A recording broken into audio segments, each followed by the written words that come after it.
ചില വചനങ്ങൾ നമ്മളെ വിടാതെ പിന്തുടർന്ന് പിടികൂടും എന്ന് കേട്ടിട്ടുണ്ട്. എൻ്റെ സെമിനാരി ജീവിതത്തിൻ്റെ ആദ്യഘട്ടം മുതൽ എന്നെ വിടാതെ പിന്തുടർന്ന് പിടികൂടിയ വചനമാണ് എങ്കിലും നീ പറഞ്ഞതനുസരിച്ച് വലയിറക്കാം എന്ന പത്രോസ്ലീഹായുടെ വാക്കുകൾ. ഈ വചനത്തിൻ്റെ പശ്ചാത്തലം നമുക്കറിയാം. ലൂക്ക 5:5 ഈ വചനഭാഗത്താണ് ഈശോ പത്രോസ്ലീഹായെ വിളിക്കുന്നത്. രാത്രി മുഴുവൻ വല വീശിയിട്ടും ഒന്നും കിട്ടാത്ത പത്രോസിനോട് ഈശോ പറയുന്നത് നീ വലത്തേക്ക് വലയിറക്കുക എന്നാണ്. അപ്പോൾ പത്രോസ് പറയുന്ന മറുപടി ഇങ്ങനെയാണ്: കർത്താവേ, രാത്രി മുഴുവൻ ഞങ്ങൾ അധ്വാനിച്ചു, ഒന്നും കിട്ടിയില്ല, എങ്കിലും നീ പറഞ്ഞതനുസരിച്ച് ഞങ്ങൾ വലയിറക്കാം എന്ന്. സെമിനാരി ജീവിതത്തിൽ ആദ്യഘട്ടങ്ങളിൽ പഠനകാര്യങ്ങളിൽ ഏറെ ബുദ്ധിമുട്ട് തോന്നി. അപ്പോൾ ഞാൻ ദൈവത്തോട് ചോദിച്ചു, ഇതെങ്ങനെ നടക്കും? അപ്പോൾ വചനത്തിലൂടെ ഈശോ എന്നോട് പറഞ്ഞത് നീ വലത്തേക്ക് വലയിറക്കുക എന്നാണ്.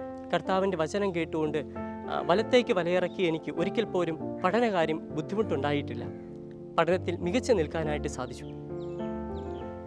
സെമിനാരി പ്രവേശിച്ച സമയത്ത് തന്നെ സാമ്പത്തികമായി ഏറെ ബുദ്ധിമുട്ടുകളിലൂടെ കടന്നുപോയി. പൈസയുടെ കാര്യങ്ങൾ എങ്ങനെ നടക്കും? മനസ്സിലേറെ ആകുലതകൾ തോന്നി. അപ്പോഴും ഈശോ വചനത്തിലൂടെ എന്നോട് പറഞ്ഞത് നീ വലത്തേക്ക് വലയിറക്കുക എന്നാണ്. കർത്താവിൻ്റെ വാക്ക് കേട്ട് വലയിറക്കി എനിക്ക് പണം ബുദ്ധിമുട്ടുണ്ടായിട്ടില്ല. അതിനുശേഷം സെമിനാരിയിൽ ചേർന്ന് 3 വർഷങ്ങൾക്ക് ശേഷമാണ് എൻ്റെ അച്ചാച്ചൻ പെട്ടെന്ന് നിത്യസമ്മാനത്തിനായി വിളിക്കപ്പെട്ടത്.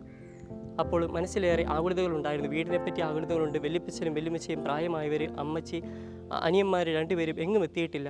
ഒത്തിരി ആകുലതകൾ മനസ്സിലൂടെ കടന്നുപോയി. പഠിക്കാനൊക്കെ വലിയ കുഴപ്പമില്ലാത്തതുകൊണ്ട് പഠിച്ചൊരു ജോലിയൊക്കെ മേടിക്കാം, അങ്ങനെ ഒരു ചിന്തയൊക്കെ മനസ്സിൽ വന്നു. അപ്പോഴും വചനം എന്നോട് പറഞ്ഞു നീ വലത്തേക്ക് വലയിറക്കുക എന്ന്. കർത്താവിൻ്റെ വചനം കേട്ട് വലത്തേക്ക് വലയിറക്കിയ എനിക്ക് വീട്ടിലെ കാര്യങ്ങളെല്ലാം ദൈവം ക്രമീകരിച്ചു തന്നു. അതുപോലെ തന്നെ ശാരീരികമായ ഏറെ ബുദ്ധിമുട്ടുകളിലൂടെയും കടന്നുപോയി. പക്ഷേ ആ സമയത്തും വചനത്തിലൂടെ ഈശോ പറഞ്ഞു നീ വലത്തേക്ക് വലയിറക്കുക എന്ന്. കർത്താവിൻ്റെ വചനം കേട്ട് വലയിറക്കിയ എനിക്ക് ബുദ്ധിമുട്ടുകളെ ഉണ്ടായിട്ടില്ല. ശാരീരിക രോഗങ്ങളൊന്നും എനിക്ക് ബുദ്ധിമുട്ടുണ്ടാക്കിയിട്ടില്ല. ശുശ്രൂഷ പൗരോഹിത്യത്തിൻ്റെ സ്വീകരണത്തോട് ഏറ്റവും അടുത്തൊരുങ്ങുന്ന ഈ സമയത്തും എൻ്റെ മനസ്സിലൂടെ ഏറെ അസ്വസ്ഥതകൾ, ആകുലതകൾ ഒക്കെ കടന്നു പോകുന്നുണ്ട്. പക്ഷേ ഇപ്പോഴും ഈശോ എന്നോട് പറയുന്നത് നീ വലത്തേക്ക് വലയിറക്കുക എന്നാണ്.